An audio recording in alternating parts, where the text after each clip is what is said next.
Inter media का बेहद शुक्रिया अदा करती हूँ। आप इतने घंटों से अडियाला जेल के बाहर खड़े हैं। अभी खान साहब से हमारी मुलाकात हुई है और काफ़ी लंबी तफसीली मुलाकात हुई है।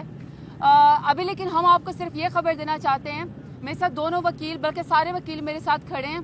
अभी खान साहब ने बहुत सारे पैगामात जो हैं वो उमर अयूब साहब को, मुझे और फैसल चौधरी को और फैसल मलिक सबको हम दिए कि हम बाहर जाके प्रेस कॉन्फ्रेंस करें, आवाम को बताएं, अपने वर्कर्स को बताएं और जो हमारी शहादतें हुई, जो बेगुनाह लोगों को सानिया डी चौक में, सानिया इस्लामाबाद जो है वो लोगों को शहीद किया गया था, जिन्होंने एक अपनी पुरअमन आवाज़ उठाई थी, उसके लिए हमने बात करनी थी। लेकिन अनफॉर्चुनेटली अभी हमारे सामने, मेरे सामने ही उन्होंने उमर अयूब साहब को, राजा बशारत साहब को और हमारे बहुत सारे कारकुनान को अंदर रोक दिया है और बहाना बना रहे हैं कि आप हमें फलाने कागज़ दिखाएं, फलाने कागज़ दिखाएं। ये बहुत ज़्यादा इस वक्त जुल्म हो रहा है, जबर हो रहा है, बर्बरियत हो रही है।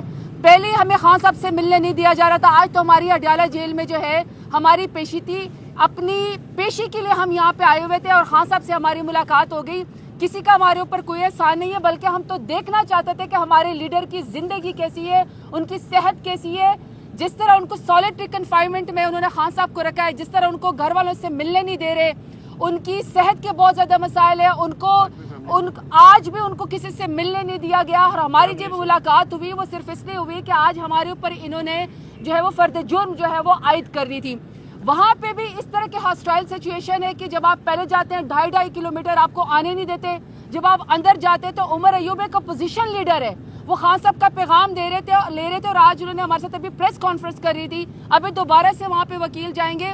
आप सब ने हमारे साथ आवाज उठानी कि पहले पाकिस्तान तहरीक इंसाफ के साथ जितना जुल्म जबर हो रहा है और जिस तरह पाकिस्तान के अंदर हालात हैं कि पाकिस्तान के अंदर 17 सीटों वाली जमात को हमारे सर के ऊपर मुसल्लत करने के लिए लोगों का कत्लेआम हो रहा है, इन्हीं की वजह से कत्लेआम हो रहा है, हमारे लोग शहीद हो रहे हैं। उसके बाद लाशें भी गायब कर दी गई हैं और जिसको लाश दी जाती है उसको कहा जाता है कि तुम लिख के दो कि तुम्हारा एक्सीडेंट हुआ है।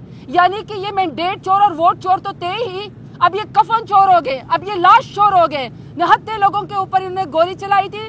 मैं सिर्फ आखिरी बात करना चाहती हूँ, आवाज उठा रही हूँ बार बार कि इस वक्त उमर अयूब साहब अंदर है, उनको डिटेन किया हुआ है बहाने से। राजा बशारत साहब इस वक्त अंदर है, उनको डिटेन किया हुआ है। वो खान साहब का पैगाम जो है उमर अयूब साहब आपको बताना चाह रहे थे वर्कर को, वर्कर के लिए स्पेशली मुझे खान साहब ने पैगाम दिया है। खान साहब ने कहा है कि आप मेरे बहुत बहादुर टाइगर्स हैं, आप मेरे बहुत बहादुर टाइगर्स हैं, मुझे अपनी कौम के ऊपर फख्र है। और खान साहब का दिल इस कदर दुखी है शहादा के ऊपर, उनको फिक्र है कि निहत्ते लोगों के ऊपर वहां गोलियां चलाई गई हैं और रियासत ने उनको जाके गायब कर दिया है। इसलिए जो है हम सब ने यह आवाज उठानी है और वर्कर के लिए उन्होंने कहा है कि आप डटे रहें, आप बहादुर हैं, मैं आपको अगला लाए अमल दूंगा। और आप सब वर्कर के लिए, मीडिया के लिए कि खान साहब का चट्टान की तरह हौसला है, चट्टान की तरह हौसला है, वो बहुत हौसले में। हाँ, अलबत्ता उनको अपने शहादा का और मिसिंग पर्सन का, वो बार बार एक ही बात करे कि हमें क्यों नहीं, ये तो बनाना रिपब्लिक में भी नहीं होता कि आप जो है हमें मिसिंग पर्सन का भी आप हमें, हमारे लोग गायब हो गए। पहले कहते थे बलूचिस्तान से लोग अबडक्शन है, अब तो पंजाब के अंदर भी अबडक्शन स्टार्ट हो गई है। तो इसलिए उन्होंने वर्कर्स की जुर्रत को सलाम किया है। खवातीन के लिए स्पेशल उन्होंने पैगाम दिया कि आप बहुत बहादुर हैं, चादर और चार दीवारों को पामाल किया जा रहा है। लेकिन आज जो उमर अयूब साहब के लिए आप प्लीज इसके लिए आवाज उठाए हैं, इंशाल्लाह दोबारा भी वहाँ पे हमारे वकला जा रहे हैं। उमर साहब के लिए हम वेट कर रहे हैं कि वो बाहर आए। और ये बहुत जबर और जाती है कि आप अपने लीडर से हमें मिलने नहीं देते, और अगर हमारी मुलाकात हो ही गई है जब आज फर्द जुर्म आयद हो रहा था तो आपने उमर अयूब साहब को डिटेन कर लिया, ये बहुत ही गलत है इस वक्त। बहुत शुक्रिया, आगे इंशाल्लाह आपसे वकील बात करेंगे। Thank you.